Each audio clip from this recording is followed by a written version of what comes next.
আমরা 11 অপেক্ষক শুরু করছি। আমরা ক্যালকুলাস শুরু করতে চাইছি। এখন ক্যালকুলাস শুরুর আগে সেট, রিলেশন, তারপরে ফাংশনস অপেক্ষক করতে হয়, করলে ভালো হয়, কিন্তু সেগুলো যেহেতু করা নেই তাই আমরা ওটা ছাড়াই শুরু করতে পারি, অসুবিধা নেই। যেগুলো চলার পথে যেগুলো করতে লাগবে সেগুলো আমরা করে নেবো এবং সেটা পাবো। আগের দিন যে একটা হিন্টস দিয়েছিলাম যে ফাংশন কাকে বলে, অপেক্ষক কাকে বলে, দুটো সেট বলেছিলাম। দুটো সেটের মধ্যে এরকম যদি রিলেশন থাকে,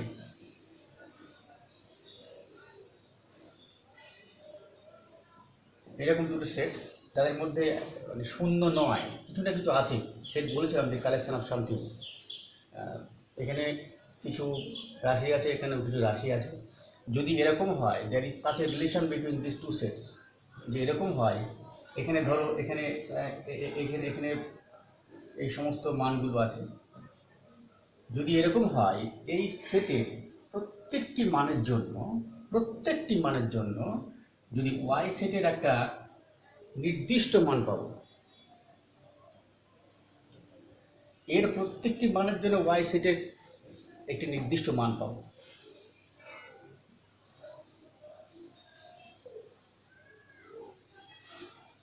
এরকম হতে পারে যে এখানে আরও কিছু এলিমেন্টস আছে, কিন্তু এখানে যা থাকবে, এই সেটে যা থাকবে, এদের প্রত্যেকটা মানের জন্য এবার যদি বি সেটে যদি একটা করে মান পাই, তাহলে আমরা বলবো যে Y is equals to F X, অর্থাৎ ওয়াইকে এক্সের ফাংশন বলবো। এক্সের এই ভ্যালুগুলো হচ্ছে, এই এক্স চলরাশির ভ্যালুগুলো এইগুলো মান গ্রহণ করেছে, ওয়াই চলরাশির এই মানগুলো গ্রহণ করেছে। তার মানে এক্স আর ওয়াই এই দুটো কি হলো, চলরাশি।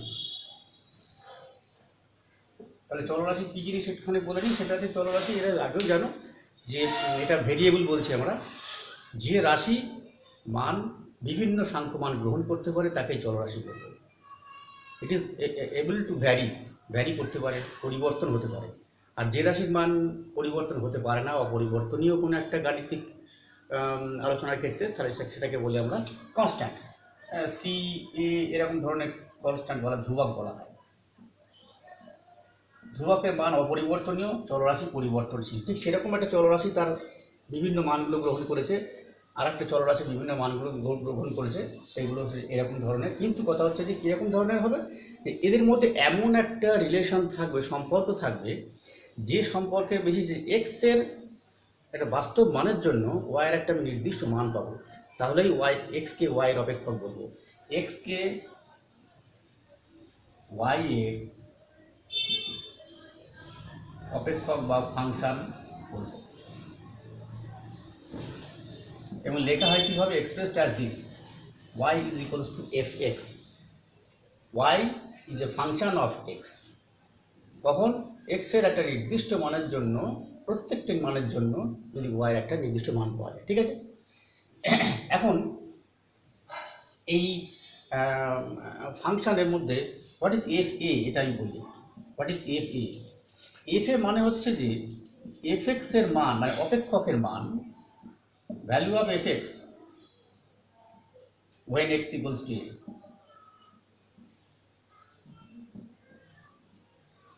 এফ এ মানে হচ্ছে যে এফ এক্স এর মান x equal to a বিন্দুতে, মানে functional value at x equals to a। আমি একটা উদাহরণ দিই, ধরে নাও F x is equals to হচ্ছে X square plus 2x plus 3। Then what is F A? It will be, X এর জায়গায় এ বসাতে হবে, এ স্কোয়ার প্লাস 2a প্লাস 3, এটা হচ্ছে এফ এ বলা হচ্ছে। আমি যদি বলি এফ অফ 1 কত, এক্স এর জায়গায় 1 বসাতে হবে, 1 square plus 2 into 1 plus 3, this is equals to 3 আর 2 5 আর 1 6। What is F of minus 1?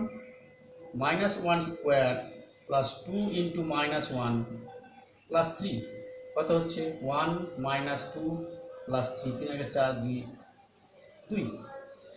তুমি বের করতে পারো এফ অফ রুট 2 কত, এফ অফ রুট 2 যদি বলো একই রকম, এক্স এর জায়গায় শুধু বসিয়ে দিতে হবে, this is equals to 2 plus 2 root 2, 2 plus 2 root 2 plus 3, this is equals to 5 plus 2 root 2। এইটা হচ্ছে যে F A. What is F A? এর বিভিন্ন মানগুলো তুমি বসাচ্ছ, এক্সের জায়গায় বসাতে পারে, যে ভ্যালুটা পাবে সেটাই হচ্ছে যে এফ এর ভ্যালু। এখন যদি এরকম হয় যে তুমি এক্স ইকুয়ালস টু এ বিন্দুতে এফ এর ভ্যালুটা হচ্ছে কি আনডিফাইন্ড হয়ে যাচ্ছে, এখন এই এক্স কোন মানগুলো তুমি নেবে বা কোন মানগুলো তুমি বসাতে পারো সেটা হচ্ছে যে এইখানের উপর নির্ভর করছে। আমি আগের দিন বলেছিলাম যে এই সেটটাকে বলা হয় ডোমেইন বা সংজ্ঞার ক্ষেত্র, সংজ্ঞার অঞ্চল বা ডোমেইন। এই এক্স তার মানে প্রত্যেক কি মানগুলো গ্রহণ করতে পারে? এর মানগুলো গ্রহণ করতে পারে। তুমি এক্স এর মান যদি এর থেকে বাইরে কিছু বসাও তাহলে F A will be undefined, F A is equals to হয়ে যাবে অসংজ্ঞাত। F A is equals to অসংজ্ঞাত হওয়া মানে কি? Y is equal to F X, এই ফাংশনটা X is equals to A বিন্দুতে অসংজ্ঞাত হয়ে গেল। এবং অসংজ্ঞাত কখন কখন হবে দেখবে যে সংজ্ঞার অঞ্চলের বাইরের কোনো বিন্দু, অর্থাৎ এই বিন্দুটা যদি এই সংজ্ঞার অঞ্চলে না থাকে আর সংজ্ঞার অঞ্চলে কোনো বিন্দু নেবে দেখবে ডিফাইন্ড হবে এবং এর একটা বাস্তব মান পাবে।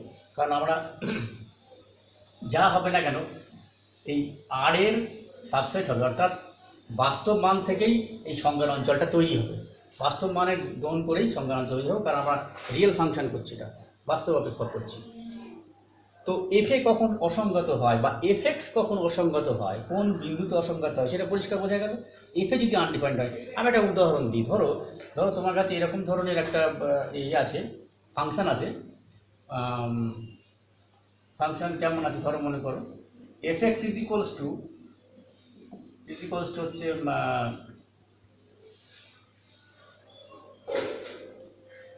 এক্স স্কোয়ার বাই এক্স, এরকম একটা ফাংশন আছে। যদি এই ফাংশনটা থাকে অ্যাট দি পয়েন্ট জিরো, তুমি কি করতে পারো? জিরো স্কোয়ার বাই জিরো, এটা কি হয়ে যাবে? অসংজ্ঞাত। অর্থাৎ ফাংশনের মধ্যে এই যে ডিনোমিনেটরে হরে যে এক্স আছে, automatically extra must be not equals to zero, নাহলে পরে এফ এক্সটাই আনডিফাইন্ড হয়ে যাবে। তাই x is equal two zero বিন্দুতে দেখো অসংজ্ঞাত হয়ে যাচ্ছে। ধরো এরকম ধরনের একটা ফাংশন আছে F x is equals to root over X minus one into X minus two, এরকম যদি থাকে এই ফাংশনটা কোথায় কোথায় ডিফাইন?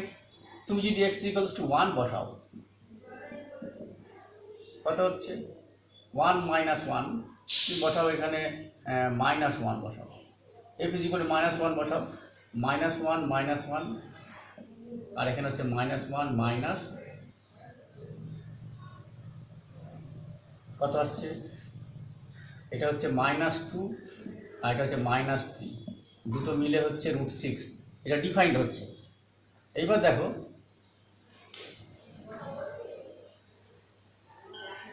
তুমি 0.5 নাও, এফ হাফ নাও, ইজিক্যালস টু কত হচ্ছে?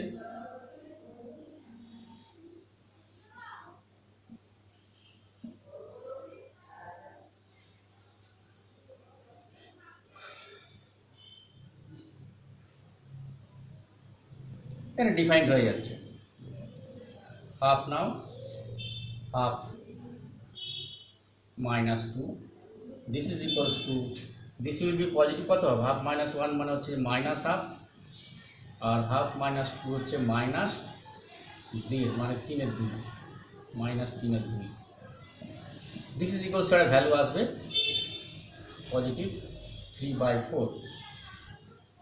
এবার is equal to F x is equal to defined হচ্ছে, F x is equal to ধরো X minus two into X plus three.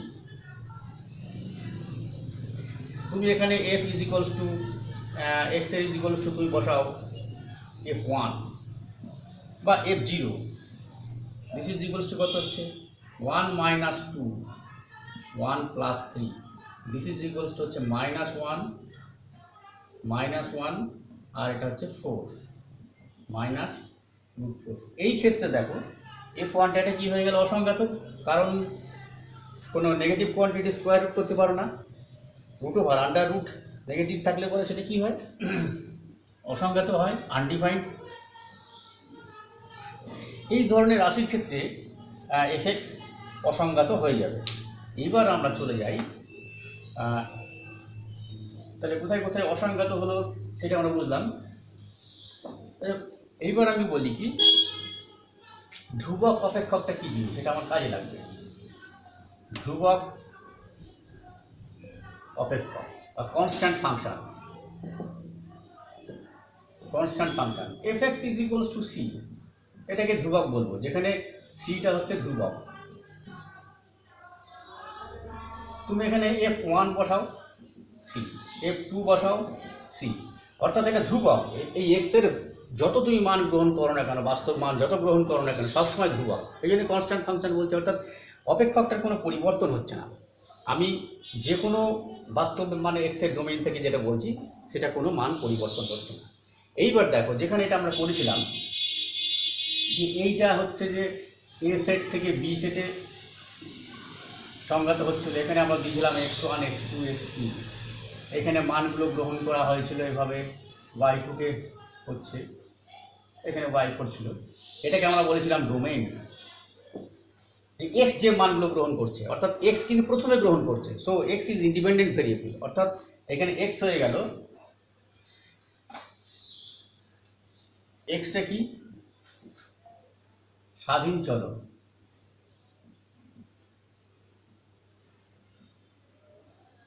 Independent variable. আর ওয়াইটা কি এক্স যেমন মান গ্রহণ করবে তেমন তার মানও হবে, অর্থাৎ ওয়াইটা হচ্ছে এক্সের অধীন, অর্থাৎ ওয়াই হচ্ছে অধীন চলরাশি বা ডিপেন্ডেন্ট ভেরিয়েবল। কার উপর ডিপেন্ডেন্ট? ডিপেন্ডিং অন এক্স, এটা ডিপেন্ডেন্ট ভেরিয়েবল। এই যে ওয়াইয়ের যে বি টোটাল সেটটাই, পুরো যে সেটটা, এটাকে বলা আমরা কোডোমেইন। কোডোমেইন। আর এই যে এক্স এর মানের জন্য যে মানগুলো পাচ্ছে, এখানে একটা ঝোলার ভিতরে আরেকটা ঝোলা পাচ্ছ, এইটাকে বলা হয় রেঞ্জ বা প্রসার।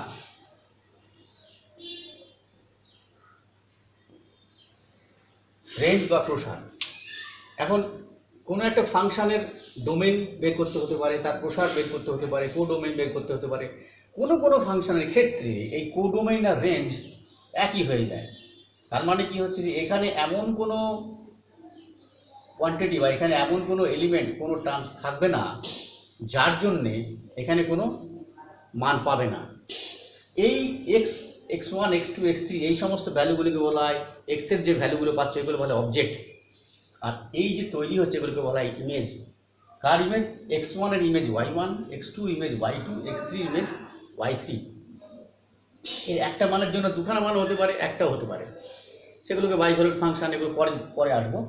কিন্তু এই যে এই x1 এর যে y1 পাচ্ছ, এই y1টাকে x1 এর প্রতিবিম্ব বলবো, y2টা x2 এর প্রতিবিম্ব, y3টা x3 এর প্রতিবিম্ব। যেরকম ধরো তুমি এখানে একটা উদাহরণ নাও, একদিন আমি বলেছিলাম যে y is equals two 2x plus 1 একটা function now, x is equals two 1 বসাও, তার মানে এখানে যদি 1 থাকে তাহলে y ইজ ইকুয়ালস টু কত হচ্ছে 2 × 1 প্লাস 1 3, তার মানে 3। 3টা হচ্ছে যে 1 এর ইমেজ। কি করে হলো? এই y is equal to fx, এই ফাংশন, এক্ষেত্রে fx ইজ ইকুয়ালস টু হচ্ছে 2x প্লাস 1, এই ফাংশনটার জন্য এই একের প্রতিবিম্ব বা ইমেজ হচ্ছে 3। তো এইভাবে y এর যে ভ্যালুগুলো পাবো, আগের দিন বলেছিলাম যে y এর যে ভ্যালুগুলো পাচ্ছি সেটাকে বলছি রেঞ্জ। আরও যদি এক্সট্রা কোনো থাকে সেটাকে বলছি, সমস্ত সেটটাকে বলছি আমরা কোডোমেইন। আর এক্সের যে ভ্যালুগুলো হচ্ছে সেটাকে হচ্ছে ডোমেইন। এবার আমার চট করে কিছু ফাইল বড় হয়ে গেলে মুশকিল হয়ে যায় আপলোড হতে, দুটো জিনিস বলবি। একটা হচ্ছে যুগ্ম অপেক্ষক, যুগ্ম অপেক্ষক মানে ইভেন ফাংশন, আর একটা হচ্ছে যে অযুগ্ম অপেক্ষক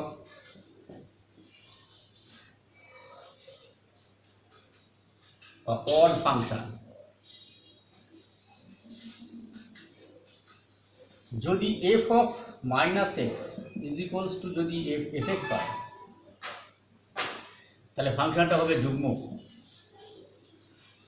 f of minus x is equal to fx হয়, একটা উদাহরণ নাও, যদি fx is equal to X square হয়, তাহলে f of minus x is equal to বসাও মাইনাস এক্স এর whole square is equal to X square, অর্থাৎ f of minus x is equal to হচ্ছে। তাহলে এই যে ফাংশনটা, কি ফাংশনটা Y is equal to X square, এই ফাংশনটা হচ্ছে যুগ্ম অপেক্ষক বা ইভেন ফাংশন। আর যদি এরকম হয় f of minus x is equals to minus f x, এটা হয়ে যাবে অযুগ্ম অপেক্ষক। একটা এক্সাম্পল নাও, ধরো f x is equals to হচ্ছে সাইন এক্স, তাহলে f of minus x is equals to কত হবে, sine of minus x is equals to minus sine x, minus sine x means minus f x, তাহলে f of minus x is equal to হচ্ছে minus f X. এই ক্ষেত্রে y is equal to sine x বা f x is equal to sine x, this function is odd function. এই হলো যুগ্ম অপেক্ষক আর অযুগ্ম অপেক্ষক। যুগ্ম অপেক্ষকের ক্ষেত্রে একটা জিনিস আমি বলে দিই, এই যুগ্ম অপেক্ষক হবে কেমন, যখন তুমি গ্রাফ করতে যাবে, প্লট করতে যাবে, যে যে যে ফাংশনটি দিক না কেন, যদি আমরা বের করি যে এরকম F of minus x equal F x হয়, তখন এই গ্রাফটা হবে কি ওয়াই অক্ষের সাপেক্ষে রৈখিকভাবে প্রতিসম। আর এটা হবে অরিজিন, অযুগ্ম অপেক্ষকটা হবে অরিজিন অর্থাৎ মূলবিন্দু সাপেক্ষে বিন্দু প্রতিসম। এই অবধি আগে থাক, কারণ এরপরে ফাইল বড় হয়ে গেলে মুশকিল হয়ে যায়। আমি পরবর্তী আলোচনাটা ঠিক পরবর্তী ভিডিওতে করব, আজকে এই অবধি থাকবে।